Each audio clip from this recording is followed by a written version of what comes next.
Hello and welcome to Carsington Water, near Wirksworth in Derbyshire.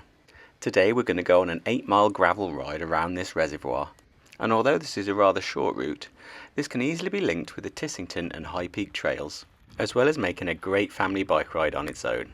So stick around as we explore this beautiful reservoir.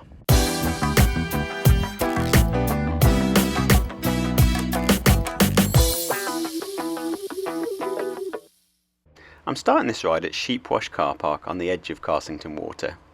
You can also start at the main Carsington Water Visitor Centre, where there are toilets and cafes, but that car park is a little bit more expensive than this one. This one is currently £4 per day, and you pay for that by card when you leave.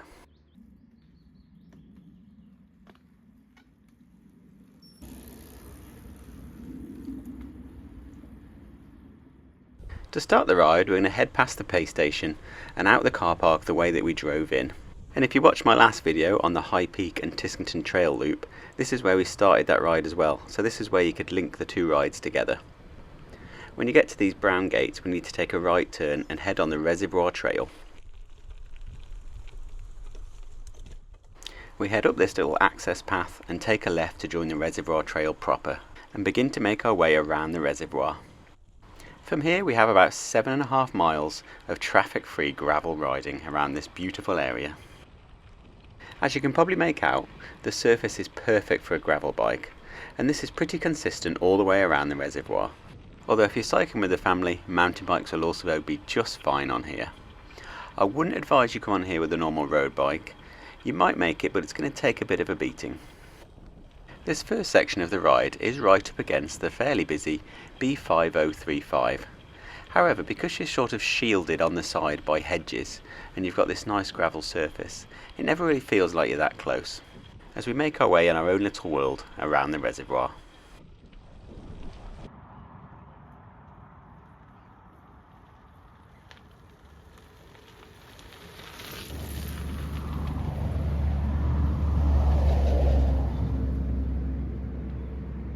Just half a mile into the ride, we come across this beautiful viewpoint where we get to look out across the reservoir. Now obviously being half a mile into the ride, there was no need to stop here, but I couldn't help myself. Carsington Water is England's 9th largest reservoir, with a capacity of 36,331 megalitres. It was officially opened in 1992 by Queen Elizabeth II, and it's currently the last major reservoir to be opened in England. So far the ride has been extremely flat, but we're just about to pass around the northern tip of the reservoir, and as we make our way down the eastern side, things do get a bit more undulating. There are no massive hills, but there are quite a few ups and downs and the odd short steep slope.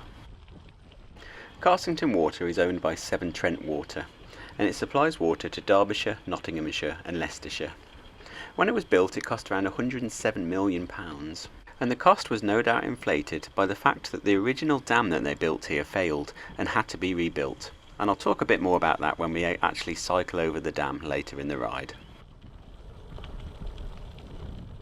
The trail on the eastern side of the reservoir passes through quite a lot of woodland, and it makes for a very pleasant ride. And the day that I cycled this, a Friday, there wasn't another soul to be seen for large stretches of the route. I just had the local birds to keep me company.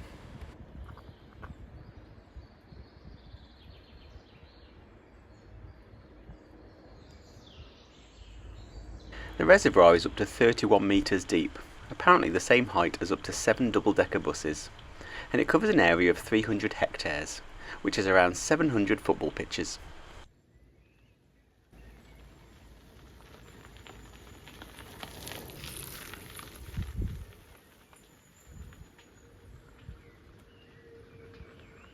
There's some more great viewpoints as we make our way around the eastern side of the reservoir. And from here we can see the Carsington Water Visitor Centre, nestled on the western edge of the reservoir. Over there is a large car park, cafes and shops, so it makes a nice place to stop on your way round. From these viewpoints we head a little further away from the reservoir and uphill, and into some grassy areas. And in this grassy field we find the wooden chair. Now I can't find much information about this, except that it's a sculpture of a wooden chair in a field. Basically got no more information googling this than I did from riding past it. So if you know anything more about this chair, please do let me know in the comments. but it certainly makes an interesting place to stop and a good photo opportunity in what is, at this time of the year, a very pretty spot. Moving on from here, we get a nice little downhill as we head around Fishtail Creek. That's this sticky outy bit here where a small stream enters the reservoir. And although we do pass a few small streams that feed into the reservoir as we make our way around, we don't pass any large rivers. There isn't any substantial supply to the reservoir naturally. So how is the reservoir filled up? Where is this water that it's storing coming from? Well, it comes from the River Derwent. It's actually piped 6.5 miles from Ambergate up here to Carsington water. In the winter months, when the River Derwent flow is high, it's pumped into the reservoir through a series of tunnels. Then, during the summer months, when the River Derwent is low, it's pumped back down the same tunnel into the River Derwent, where further downstream it can be taken out and treated, where then it is used by over 3 million people that rely on it for their water. If you're enjoying this video, please do give it a like, comment and subscribe. It's all completely free and makes a massive difference. And if you're really enjoying this video, I want to say thank you, or thank you for the route links that you'll find in the video description. You can buy me a beer via the link also found in the video description. There is a small road section to navigate here just after Fishtail Creek. We take a left onto this road, which is actually a dead-end road and only leads to one farm, so you're very unlikely to come across a car coming down here. We head up here and then the trail continues to the right. But the farm on the left here holds a little secret, and this is a great place to stop if you're making your way around the reservoir. Especially as from Sheepwash car park, this is about halfway round. So here's the right turn, which carries on the reservoir trail, which will take us around the last part of the reservoir, past the visitor centre and back to Sheepwash car park. But here on the left is a secret little drink station, or it almost feels like that.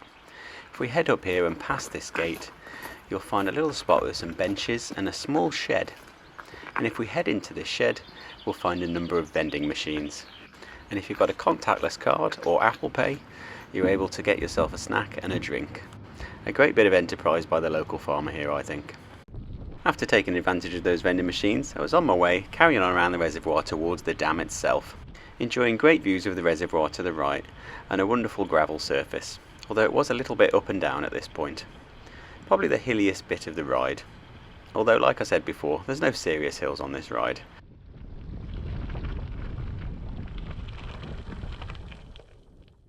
The route brings us out at Millfields car park. Here you'll find public toilets and more payable parking. Again, another place that you could start the ride from if you wish.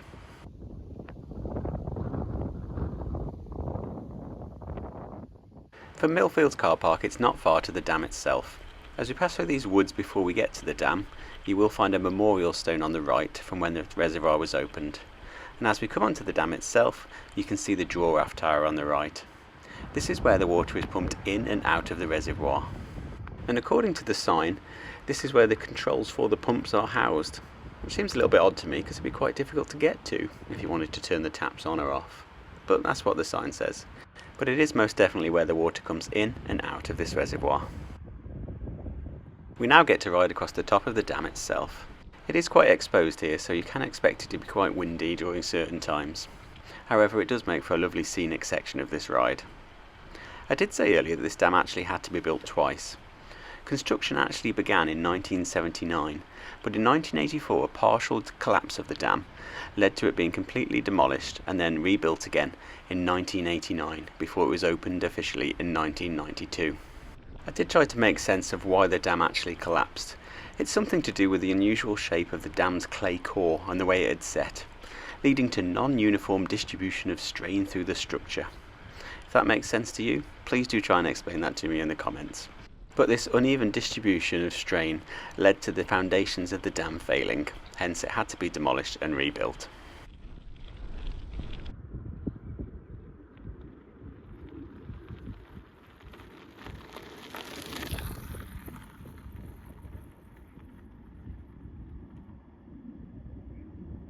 After crossing over the top of the dam, we get a little bit of tarmac, which takes us past the Carsington Water Sailing Club and to the visitor centre.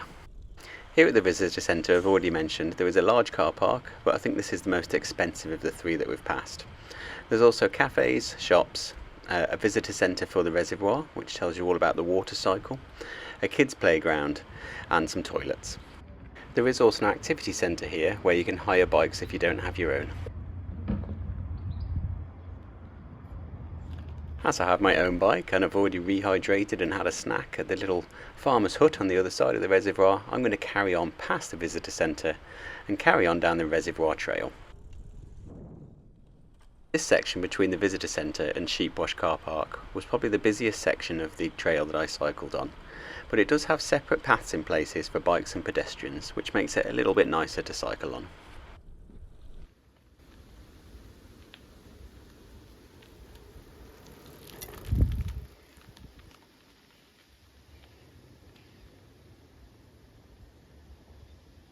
This section on the western side of the reservoir follows Route 547 of the National Cycle Network, and if you follow the signs it leads us onto this road, which is technically a road, but again it's an access road for one property, so you're very unlikely to see a car on it.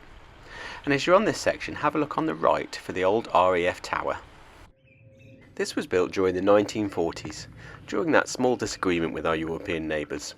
During the war, the Henmore Valley, which is now submerged below the reservoir, was used as target practice by the RAF. This tower, along with another one at the opposite side of the valley, were used to triangulate the position of hits. The other tower has now been demolished, but I love the fact that this one's still standing and you can go up into it and have a look over the reservoir or the hit zone yourself. A great bit of history to have a look at before we finish this ride. We eventually come back to the access road in and out of Sheepwash car park. We take a right and this takes us back to our start point. And that's it, our 7.5 mile loop of Carsington water is complete. And you are able to link this up, as I said before, with the High Peak and Tissington trails using Route 547 of the National Cycle Network. If you've enjoyed the video, please do comment, like and subscribe. It makes a massive difference and it's absolutely free. I'll leave the route links via Garmin Connect and Komoot in the video description, and I'll also leave the route for the High Peak and Tissington trail as well, which you can link up with this, and that was my previous video. If you want to say thank you for the routes or thank you for the video, you can buy me a beer also via the link in the description. Thank you very much for watching and happy cycling.